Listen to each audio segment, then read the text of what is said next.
سورہ نمل نورلسم سپارہ آیت نمبر سلویختم. سلیمان علیہ السلام په خپل مجلس کې خبره وکړه چې یاره د بلقیس دا تخت دا و ما ته څوک راوړي. نو په هغې کې خبرې وشوې، آخر کې یا جبرئیل علیہ السلام یا سلیمان علیہ السلام په خپله باندې ووي چې دا موږ راوړو. هغه د سترګو رپو اچانک چې دی نو هغه تخت مخې ته پروت و. فلما رآه مستقرا عنده، کله چې ویلې دې لره برابر د ده سره، قال هذا من فضل ربي، سلیمان علیہ السلام وی دا فضل د رب زما دی. کلم چې تا نه داسې یو کار ښکاره شي چې هغه ناشنا وي، هغه ستا د ذهن مطابق نه کېدو والی او هغه وشي، دا د الله تعالی فضل وګڼه چې دا د الله تعالی فضل او احسان دی چې زما په لاس باندې دا یو کار هغه وکړو. او بیا د هغې شکریه ادا کا چې یا الله شکر دی چې دا کار دی زما په لاس باندې وکړو. او په شکریه کې یو لفظن او په خولې باندې شکریه ده، هغه هم صحیح ده. په خولې داسې ووایه چې شکر دی الله چې دا کار دی زما د لاسه ښکاره کړ، یا د عربي الفاظ ووایه الحمدلله. او دویم عملا شکر دی.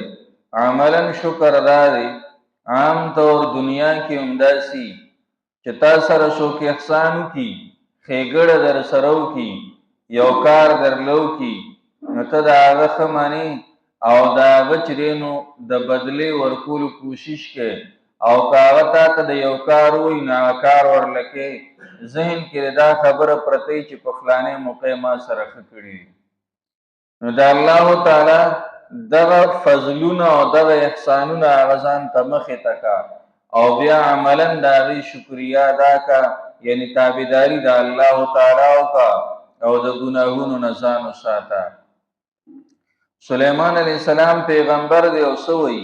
وایي لیبلوني ااشکر ام اکفر، دا د الله تعالی په ما باندې امتحان دی، هغه امتحان کوي چې زه شکر وباسم او که نه زه ناشکري کوم، زه شکر کوم او که نه زه ناشکري کوم.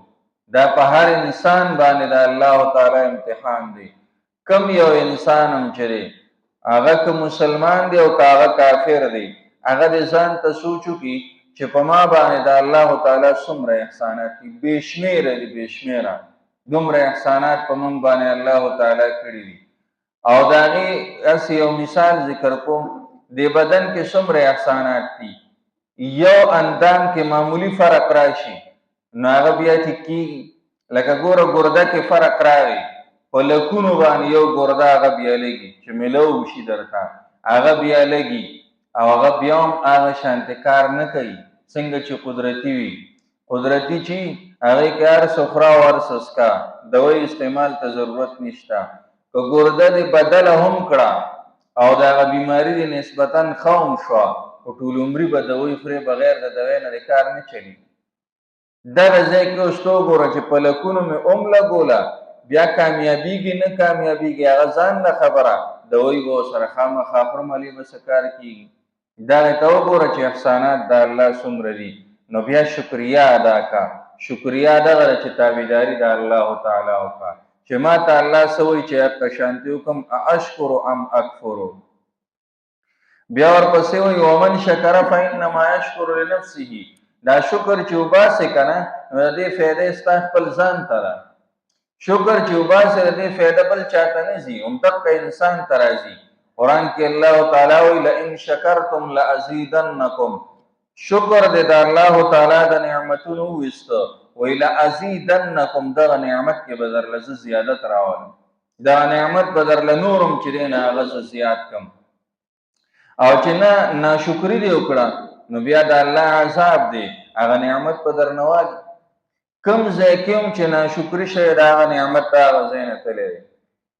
د نبي علیه السلام نعمت او د هغه راتلل دا یو لوی احسان او لوی فضل و. مکه معظمه ته نبی علیہ السلام راغلو، اولن راغلو، 14 کاله چې نو په مکه معظمه کې هغه تیر کړی دي. خو د هغه دور خلکو په هغه ټیم کې د نبی علیہ السلام قدر ونه قدر د هغه داو چې ایمان یې په باندې راوړی، د هغه خبره یې منلې وي. هغه قدر هغه خلکو ونه کړ. د مدینې خلکو قدر وکړ. هغه د مدینې نه رالل، 3 سفر یې وکړل او په یو سفر کې مختلفو کسانو ایمان راوړو.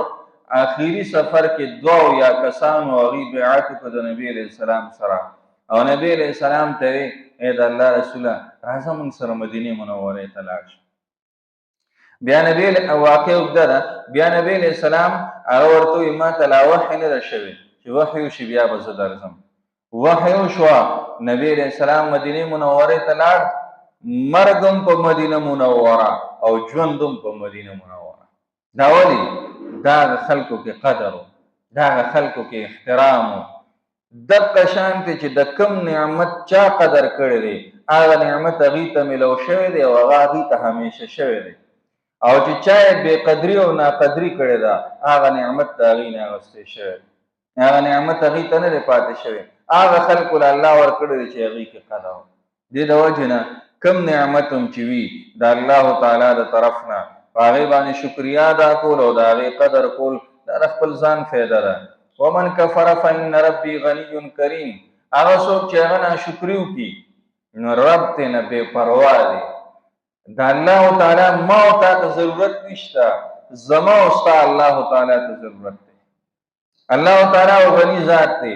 عبادت نو عبادت خدا هغه دومره مخلوق کوي چې زمونږ د عبادت خدا هغې سلمه حصه هم نه ده.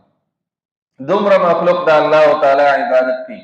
د انسان او د پیري نه علاوه ټول مخلوقات دا تابعدار د الله تعالی، بیخي نافرماني د الله تعالی نه کوي سوا د انسان او د پیري نه چې دې نافرماني کوي.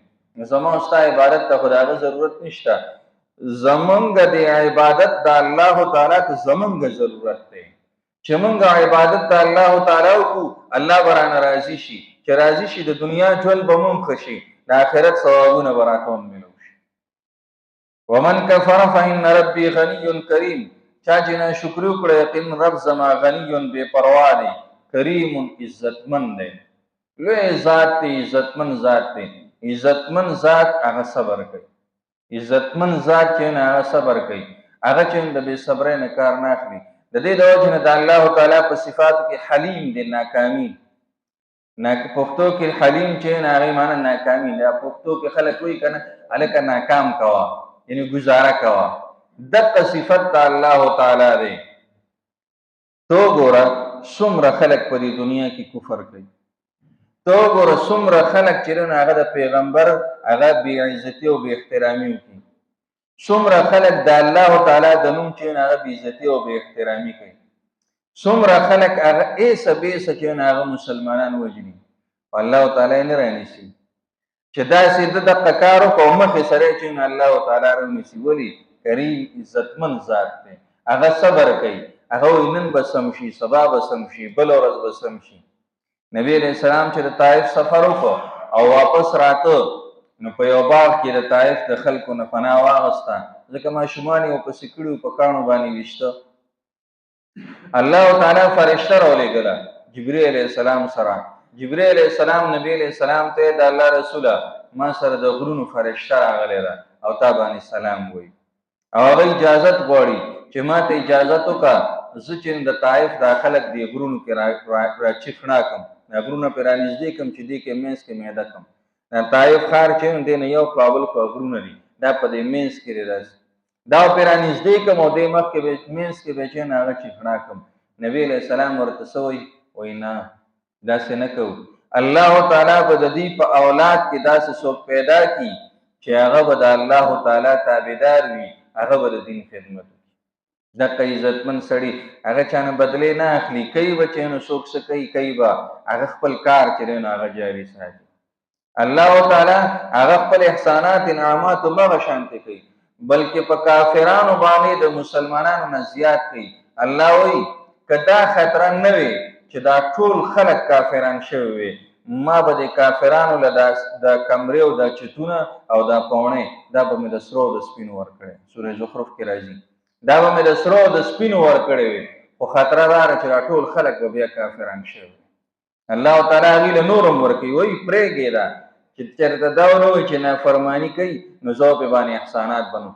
دلته به پرې باندې احسانات کوم، قیامت کې به بیا رانیسي. قیامت کې به ورسره حساب و کتاب کوم چې تا زما تابعداري ولې نه وه کړې، باوجود د دې نه چې دومره انعامات مې در باندې کړو. دې د وجې نه شکریا به د الله تعالی وباسو، او شکریا داسې چې عمل به کوو، ګناهونو نه به ځان ساتو او تابعداري د الله تعالی به ډېره کوو. بیا په دې دواړو کې هم اهم څیز هغه د ګناهونو نه ځان ساتل. د ټولو نه اهم څیز هغه د عبادت دې کم وي، چې نور چې نو څیزونه تابعداري هغه دې کمې وي، خو چې د ګناهونو نه ځان زیات وساتو. چې د ګناهونو نه ځان زیات وساتو، که عبادتونه کم وي بیا به هم نجات میلو شي، او که عبادت هم ډېر وي او ورسره ګناهونه هم ډېر وي بیا نجات میلاوېدل مشکل دی. الله تعالی دې زموږ عمل شي. فلما رآه هر کله چې ویلي د دې لره مستقرا برابر عنده د ځان سره، قال وی هذا من فضل ربي، دا د فضل د رب زمانه دی. لیبلونی امتحان کوي په ما باندې، اشکرو ایز شکر باسم ام اکفرو یا ناشکر کوم. ومن شکر چا چې شکر وایست فانما یشکر یقینا دی شکر باسی لنفسه نپاره د فیدې د ځان. ومن کفر چا چې ناشکر وکړه فان ربي یقین رب زما غنی بے پروا دی کریم عزتمند دی.